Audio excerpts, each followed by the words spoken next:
गुरुओं महान आत्माओं को नमन करते हुए मंच पर आसीन सभी मेरे बड़े भाई छोटे भाई बहनें और सामने उपस्थित सभी अधिवक्ता बंधुओं, देखिए जो हमने विषय रखा था, हमारा जो सेमिनार का जो विषय था इतना बड़ा था कि मैं समझता हूँ इसके लिए सालों साल भी अगर डिस्कशन किया जाए तो वो भी कम पड़ जाता। क्योंकि जैसा आप देखते हैं कि अगर हमारा भारतीय संविधान की बात करें तो वो भी 2 साल 11 महीने 18 दिन में बनकर तैयार हुआ था। और बाबा साहब को तो आप ये समझिए समुद्र है। मैं ये मानता हूँ कि उनके जीवन काल में इतने फॉलोअर नहीं होंगे, उससे कई गुना ज्यादा जो पूरी दुनिया में उनके फॉलोअर।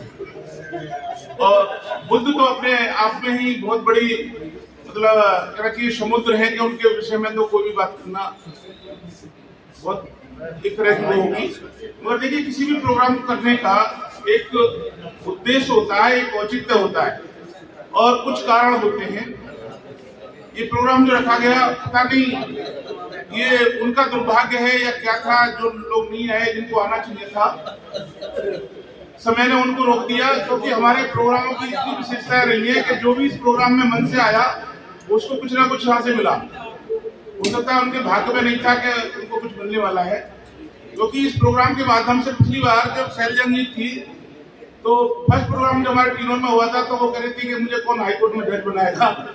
और मैंने बड़े विश्वास से कहा था कि ऐसा नहीं है। मैं उनको बहन कहता हूँ, नहीं बहन जी आप जरूर हाईकोर्ट पहुंचेंगी। नहीं नहीं मुझे तो यही रिटायर करके छोड़ देंगे। मगर देखिए नियति को वही होता है कई बार आपके, और ये भी कहा भी गया है कि कभी किसी के बारे में आप बुरा मत कीजिए, हमेशा अच्छा बोलिए और अच्छा ही सोचिए और अच्छा ही करिए। मैंने बड़े विश्वास से कहा कि आप जज बनेंगी और ये मेरा अपना विश्वास है। और देखिए नियति को जो होना होता है वही हुआ और वो जज बनी, हाईकोर्ट की बनी। और एक ही जज नहीं बोले बल्कि पिछली बार यहाँ से 3 जज बने। और ये हम तो सभी को दुआएं देते हैं, सभी को अच्छा बोलते हैं। महात्मा बुद्ध ने भी कहा है कि जैसा आप सोचेंगे, जैसा करेंगे, अपने आप ही प्रतिबिंब बनता चला जाता है। आपकी लाइफ स्टाइल, रहन सहन और उसी तरह से होती चली जाती है। अगर मैं आपके प्रति अच्छा व्यवहार रखता हूँ, मैं आपको प्यार करता हूँ, आपको पसंद करता हूँ, तो आपकी जो मनोदशा मेरे प्रति भी उसी तरह से प्रतिबिंब आपके चेहरे से झलकने लगेगी। तो साथियों,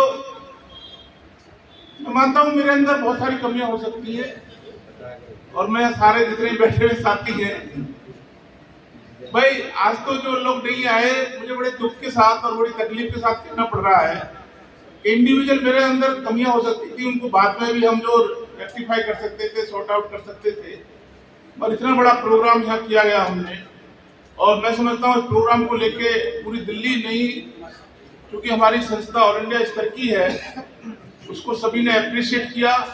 कोर्ट के अंदर इतना बड़ा प्रोग्राम करना और सिर्फ बाबा साहेब और महात्मा गौतम बुद्ध के नाम से करना, और उस प्रोग्राम में सारे डिस्ट्रिक्ट जजों का देखिए परमिशन हमने ली प्रॉपर तरीके से। हम तो संविधान को मानने वाले लोग हैं, गैर कानूनी तो हम सोच भी नहीं सकते, करने की तो बात ही छोड़िए। प्रोग्राम को हमने प्रॉपर तरीके से एप्लीकेशन दी गई, उसको परमिशन ली गई थी और उनकी कंसेंट ली गई थी।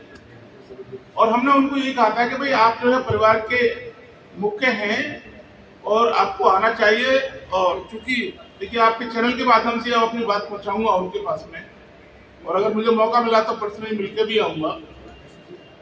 साथियों, जो हमारे बच्चे जो आ रहे हैं बड़ा सपना लेके आते हैं और उनके दिमाग में ये होती है कि भाई हम एडवोकेट बनेंगे और समाज के लिए अच्छा कार्य करेंगे, न्याय दिलाएंगे और एक अलग अपनी पहचान बनाएंगे। मगर जब वो यहाँ कोर्ट में आते हैं तो उनको, जो हमारे यहाँ चुनाव लड़ने वाले लोग हैं, क्योंकि हम लोग संघर्षशील परिवारों से आते हैं, बहुत बड़ा संघर्ष होता है परिवार में, और सभी के जीवन में एक तरह के अलग ही तरह का संघर्ष होता है। तो जो है चुनाव लड़ने वाले जो लोग हैं वो उनको अलग अलग छोटे छोटे लालचों में देके, तो चुनाव चलता है तो उसमें कोई 500 रुपये देगा, शाम को बोतल पिला देगा।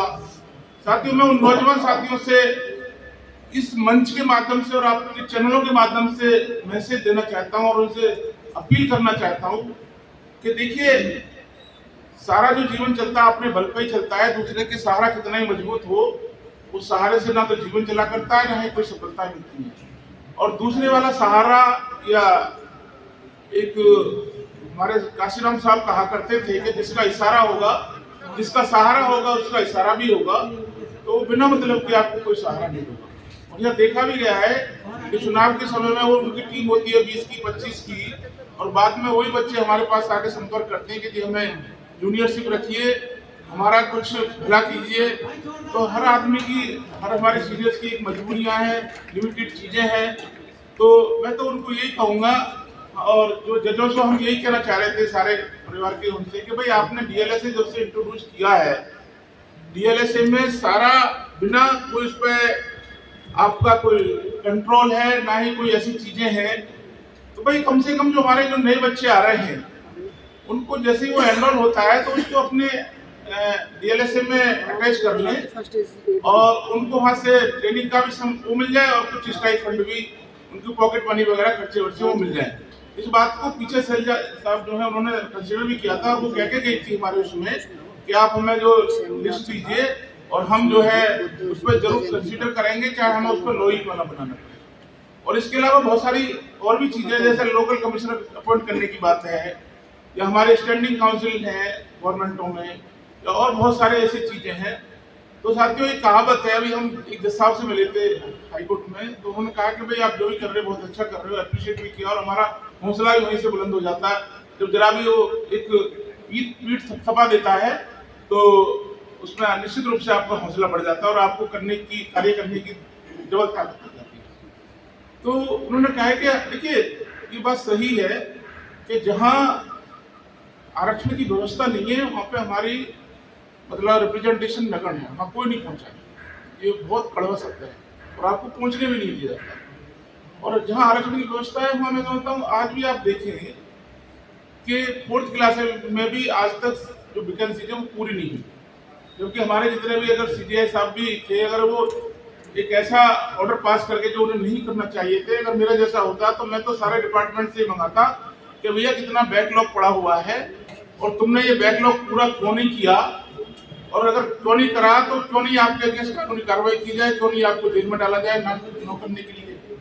तो साथियों बहुत सारी चीजें ऐसी हैं कि हम लोग इतने मस्त हो गए हैं, मैं ए से झंडा करूंगा, ए बी मुझसे करेगा, सी डी से करेगा, और आपस में हम चुगलखोर, देखिए मुझे बड़ी कड़ी बात करनी पड़ रही है, जो चुगलखोर हैं वो निकलते ही मेरी बुराई बी से, सी की बुराई डी से, और अननेसेसरी की एक दूसरे के प्रति नरेशन और एक दूसरे के प्रति गलत भावना लेके जो है समाज में जहर बोलने का काम करते हैं। ये चीजें सही नहीं है। अरे आप आपस में ही दुश्मनी, आपका क्या बट रहा है यहाँ पे?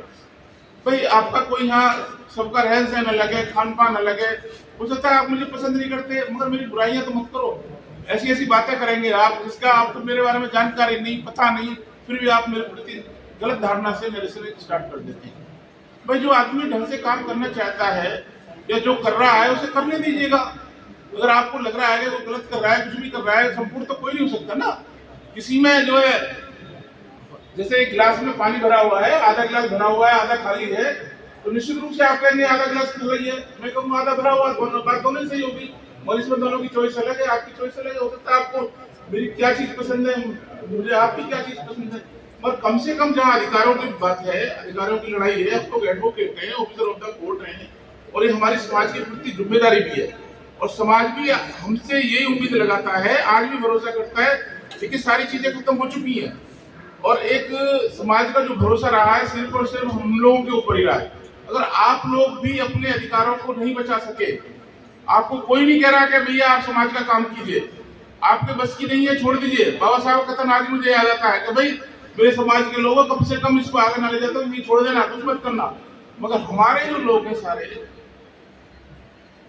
भारतीय संविधान की बात करते हैं, मगर उसके विरुद्ध सारे एक्ट, सारी चीजें उनके विरुद्ध होती हैं।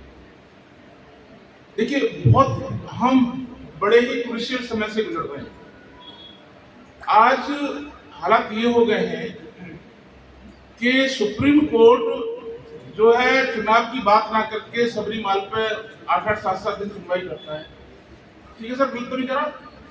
और जहां वोटों की और आपके राइट की बात आती है वहां सुनने को तैयार नहीं है।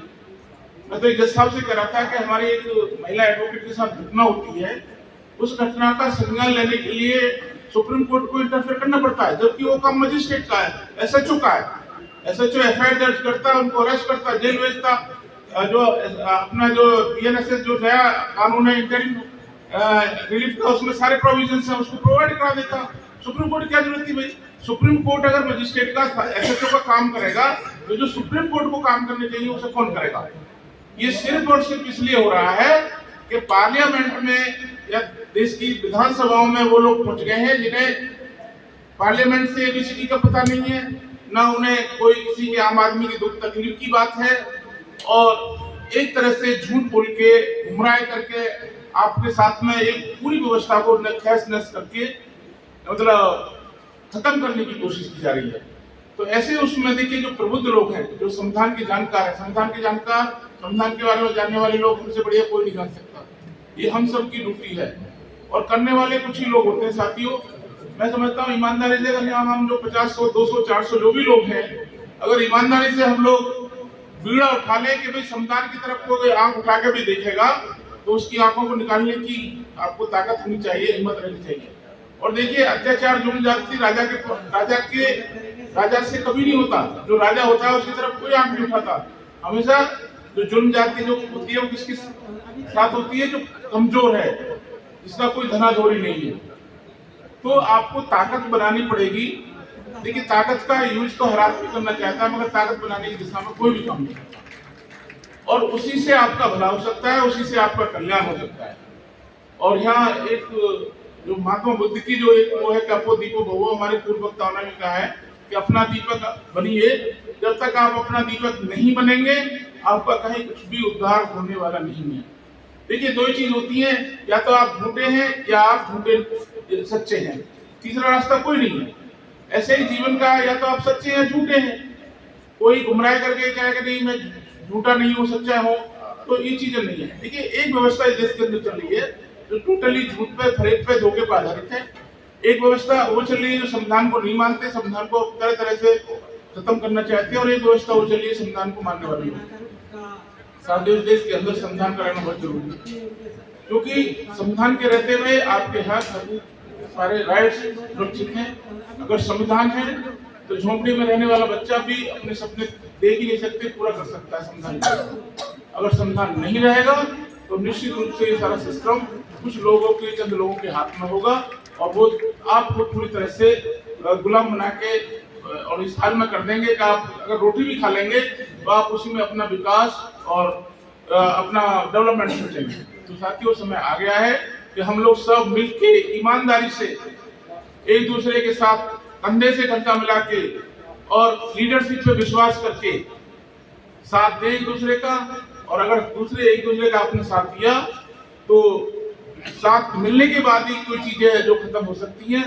और अगर हम बिखरे रहे देखिए तो कहीं किसी का कुछ नहीं होने वाला। इन्हीं शब्दों के साथ में मैं अपनी वाणी को प्रणाम देते हुए, तो कल बुद्ध पूर्णिमा का जो पर्व है बहुत ही ऐतिहासिक पर्व माना जाता है।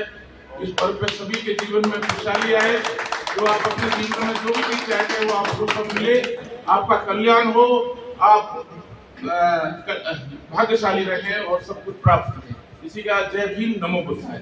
साथियों एक परंपरा है हमारी, जब हम कोई भी प्रोग्राम या तो स्टार्ट करते हैं या खत्म करते हैं तो प्रीमियम के साथ में हम जो कि स्टार्ट करते हुए सारा होच हो गया था, तो प्रीमियम पढ़ के प्रोग्राम खत्म होगा।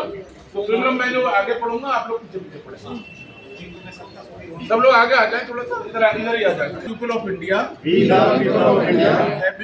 having solemnly resolved to constitute India into a sovereign, socialist, secular, democratic republic, and to secure to all its citizens justice, social, economic, and political liberty of thought, expression, belief, faith, and worship, equality of status, and of opportunity, and to promote among them all fraternity, assuring the dignity of the individual and the unity and integrity of the nation in our Constituent Assembly. this 26 November 26th day of November hereby adopt, enact, and ourselves this constitution.